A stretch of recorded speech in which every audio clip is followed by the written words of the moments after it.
ये नरेंद्र मोदी की दिल्ली है। ये अरविंद केजरीवाल की दिल्ली है।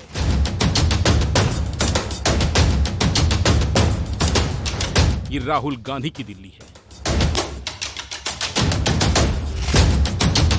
जी हां, अब तक हमने जिन लोगों के नाम लिए, ये सभी लोग उसी दिल्ली में रहते हैं जहां से देश चलता है। नरेंद्र मोदी जी देश के प्रधानमंत्री हैं, ये भी दिल्ली में रहते हैं। राहुल गांधी नेता प्रतिपक्ष हैं, ये भी दिल्ली में रहते हैं।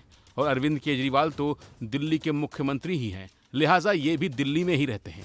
यानी देश को चलाने वाले बड़े बड़े लोग दिल्ली में रहते हैं और इसी दिल्ली से पूरे देश की दशा और दिशा तय होती है। लेकिन इसी दिल्ली का ये हाल है कि बारिश के समय ये दिल्ली असहाय हो जाती है। थोड़ी सी बारिश में इस भागती दौड़ती दिल्ली की रफ्तार को ब्रेक लगा देती है।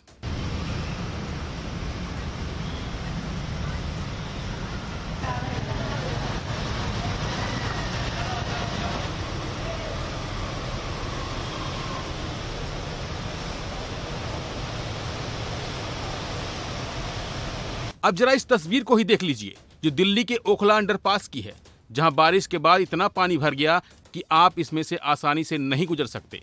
हालांकि दिल्ली में एक दिन पहले बारिश हुई थी, उसके बाद उम्मीद की जा रही थी कि अब हाल सामान्य हो जाएंगे, लेकिन कुछ जगहों पर तो अभी भी हालात पहले के ही तरह बने हुए हैं। इस सबवे में इतना पानी भरा हुआ है कि किसी भी गाड़ी का पूरा पहिया इसमें डूब जाता है।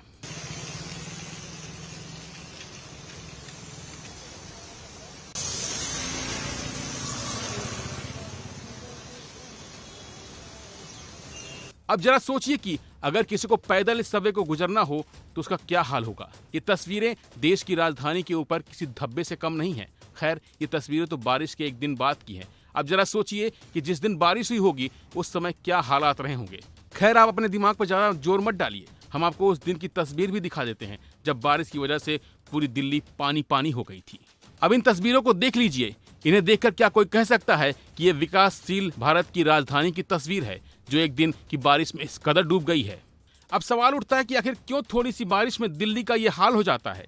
कभी दिल्ली पानी के लिए तरसती है तो कभी पानी की वजह से दिल्ली पानी पानी हो जाती है।